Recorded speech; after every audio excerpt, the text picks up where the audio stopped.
नाज़रीन, जैसा कि चमकते सितारे में हमारे साथ शेफ़ लाइफ स्टोरी में शेफ़ मौजूद होते हैं, तो वैसे ही आज हमारे साथ मौजूद हैं शेफ़ फ़ाइज़ा ताहिर। अस्सलाम वालेकुम। वालेकुम अस्सलाम। कैसी हैं आप? अल्हम्दुलिल्लाह। वैसे तो आप इनसे वाकिफ़ होंगे ही और इनके ब्रांड से भी, लेकिन मैं चाहूँगा कि आप हमारे नाज़रीन को थोड़ा रिविज़न करवा दें, क्योंकि रिविज़न करना अच्छी बात है। जी बिल्कुल। मेरा नाम तो आपने बता ही दिया है। मेरा नाम शेफ़ फ़ाइज़ा है और मेरे ब्रांड का नाम है फ़ाइज़ा होम डिलाइट्स। और साथ में मैं सर्टिफाइड शेफ़ हूँ फ्रॉम कौतम, और मैं साथ में वर्ल्ड एसोसिएशन शेफ़ सोसाइटी की रुकी जज भी हूँ। और अपना 10 इयर्स मुझे ऑलमोस्ट हो चुके हैं अपने काम को चलाते हुए। नाज़रीन, जैसा कि शेफ़ फ़ाइज़ा से हमने पिछले प्रोग्राम में भी कुछ सवाल किए थे, वैसे ही अभी मैं इनसे यही पूछना चाहूँगा, लेकिन इस बार मैं इनसे बेकिंग टिप्स के बारे में पूछता हूँ कि हमें हमारे नाज़रीन को बेकिंग टिप्स के हवाले से आगाह करिए, क्योंकि सबसे बड़ा चैलेंज ही बेकिंग का होता है। बिल्कुल बिल्कुल ऐसे ही है। जैसा कहते हैं कि खाना जो है वो एक आर्ट है, तो बेकिंग जो है वो एक साइंस है। और साइंस में आपको बहुत कुछ केमिकल्स और उसको बहुत सोच समझ के मिलाना पड़ता है। माज़रत मैं आपकी बात को काट रहा हूँ, लेकिन यहाँ मैं एक बात ऐड करता चलूँ कि बेकिंग एक साइंस है, कुकिंग साइंस है, मगर मुझे साइंस बिल्कुल नहीं पसंद। लेकिन पता नहीं क्यों खाना पकाना बेकिंग, लेकिन जब आप साइंस को अच्छे से समझेंगे ना तो आपको बहुत अच्छी लगेगी। जैसे हमें पसंद आ गई वैसे आपको भी आ जाएगी। तो आप इस साइंस के बारे में ज़रा मज़ीद बताएं ताकि हमारे नाजरीन मज़ीद जान सकें।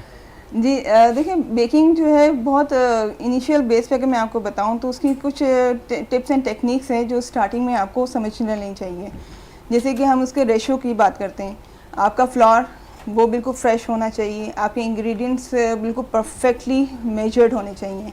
आपका ओवन आपको पता होना चाहिए कि वो कितने सेंटीग्रेड पे प्री हीट प्रॉपर हो जाएगा, यानी कि आपका ओवन जो है पूरा गर्म होना चाहिए, तब आया कि आप उसमें अपना प्रोडक्ट रखते हैं। इस तरह करके मतलब कि आप जब स्टार्टिंग लेते हैं तो आपका जो फ्लावर से हम शुरू करते हैं, आपका फ्लावर जैसे अगर हमने 1 कप लेना है तो हम उसको स्वैप करके, जैसे ये कप है हम इसको स्वैप करके और फिर हम ये 1 कप लेंगे। इसको फुल ऊपर नीचे तेरा मेरा भर के नहीं कि जिस तरह बस दिल किया भरा और हमने उसको उठाया और डाल दिया, नहीं। हमारे जो मेजरिंग कप्स आते हैं आप वो नहीं, मेजरिंग कप के उसमें 1 कप से लेके तो 1/4 तक कप का उसमें मेजर्स होते हैं, स्पून्स में होते हैं।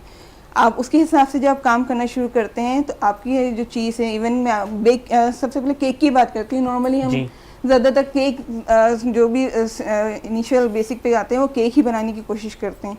तो आप जब केक बनाने की कोशिश कर रहे हैं तो उसमें आपका मेजरमेंट इस हिसाब से चलना चाहिए कि आपकी हर चीज़ लेवल होनी चाहिए। तो आपको पता होना चाहिए कि अगर फ्लावर का तो मैंने आपको बता दिया, शुगर का हम थोड़ा डीप उसमें लेते हैं, हम उसको टैप करके लेते हैं। ऑयल हम उसमें ml में लेते हैं हम, ये सब चीज़। और इसके साथ साथ मैं ये चाहूँगी कि जो भी बेकिंग की तरफ आ रहा है ना, उसको चाहिए कि वो मेजरिंग स्पून्स के साथ साथ एक स्केल भी ले लें जो वेट स्केल कहलाता है। उसके थ्रू आप ये कि आपकी जो मेजरिंग और वो सब कुछ है बहुत इजीली हो जाती है, क्योंकि बहुत सी जगह रेसिपीज़ ऐसी होती हैं जो ml में होती हैं, बहुत से स्पून्स में देते हैं। तो आप हर तरीके से अपने आप को प्रिपेयर करें। फिर आप आ जाते हैं रूम टेम्परेचर पे।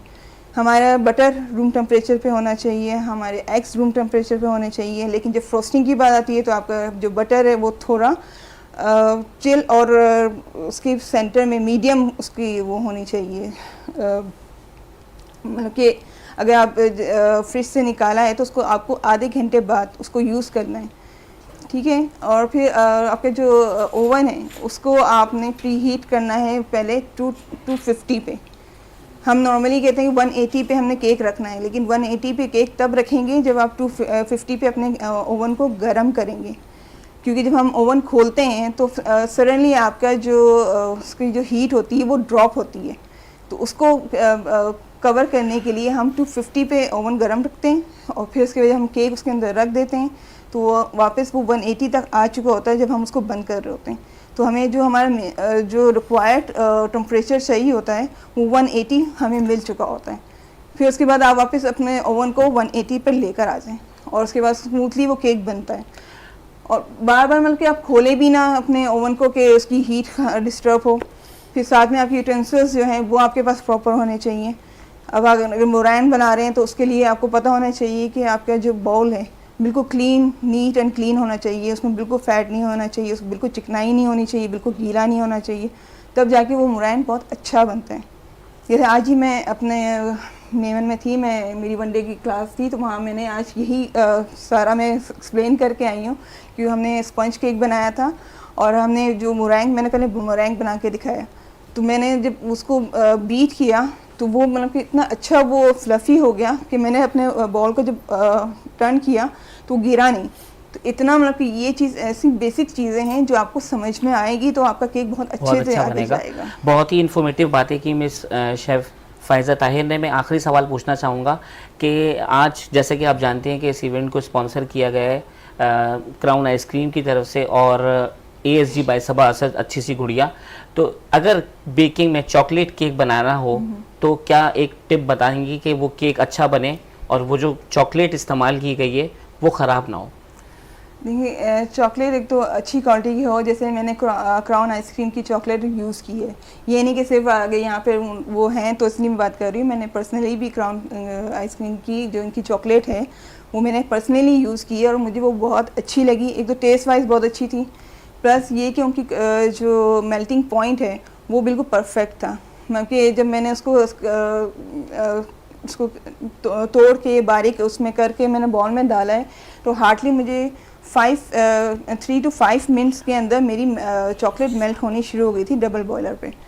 तो वो जब आपकी ये चीज़ होती है तो इससे आपको पता चलता है कि आपकी चॉकलेट कितनी अच्छी है। मतलब कि जो अगर चॉकलेट अच्छी नहीं है तो वो टाइम टेक लेती है, वो बहुत टाइम टेकिंग होती है कि वो उसको मेल्ट होने में बहुत टाइम लगता है। लेकिन जो अच्छी क्वालिटी की चॉकलेट होती है वो जल्दी मेल्ट हो जाती है।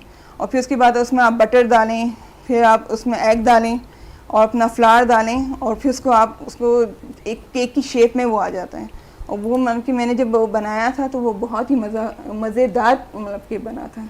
अच्छा शेफ़ फ़ायज़ा, मैं आपसे पूछना चाहूँगा कि माइक्रोवेव के अंदर आप हमारे नाज़रीन को भी बताइए कि माइक्रोवेव के अंदर क्या बेकिंग हो जाती है? माइक्रोवेव में हाँ हो जाती है, लेकिन थोड़े से टिप्स एंड टेक्निक्स होती हैं कि जैसे मैंने लास्ट टाइम बताया था कि बहुत मुश्किल होती है बनाने में, लेकिन मैंने उस पर ट्राई किया था और आई थिंक मैंने यहीं पे शायद बात हुई थी हमारी यहाँ। एक्चुअली 2-3 इवेंट्स ऐसे आए हैं जिसमें मैंने मुझसे माइक्रोवेव के बारे में बहुत दफ़ा पूछा गया है। माइक्रोवेव में बेसिकली हम केक बना सकते हैं, लेकिन उसका जो मेजरमेंट है वो आपके 1 पाउंड से ऊपर नहीं होना चाहिए। आप कप केक बना सकते हैं, आप मग केक बना सकते हैं, आप 1 पाउंड का केक उसमें बना सकते हैं।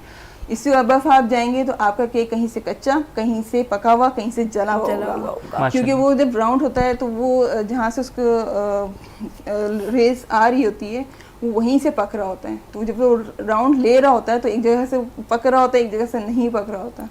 तो ये थोड़ा सा एक टेक्निक है जिसको आपको देखनी पड़ती है। और इसमें ये है कि आपने जब आप उसको निकाल लेते हैं तो उसमें लाजमी थोड़ा सा मिल्क, कंडेंस मिल्क कर लें या मिल्क लें, उसको थोड़ा सा चीनी के साथ घोल के मीठा थोड़ा कर लें, वो लाजमी अपने केक पे डालें।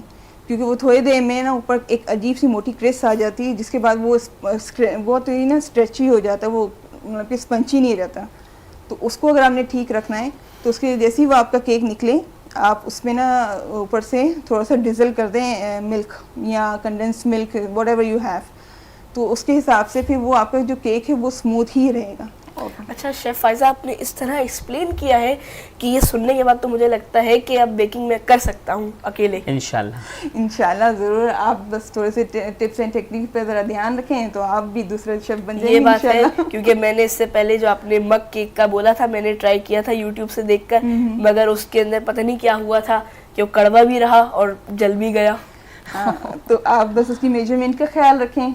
एक तो दूसरा ये कि थोड़ा जो कोको पाउडर है उसमें आप वो कम डालें, ठीक है। आप शेफ और फ़ायज़ा से क्लासेस भी हाँ, अब मेरी क्लासेस भी आप ले लें। चलें, बहुत ही तो हो ज़बरदस्त। जाएगा। शेफ़ फ़ायज़ा ने बहुत ही अच्छी इन्फॉर्मेशन दी। मैं आपका शुक्रगुजार हूँ कि आज के प्रोग्राम को आपने शेफ़ लाइफ स्टोरी में ज्वाइन किया। हमारे मैं भी थैंक यू करना चाहूँगी चमकते सितारे का, जिन्होंने मुझे ये अपॉर्चुनिटी दी कि मैं यहाँ पे आई, मैं अपने आप को प्रेजेंट किया, अपने टिप्स एंड टेक्निक्स आप लोग के साथ शेयर किए। तो थैंक यू सो मच।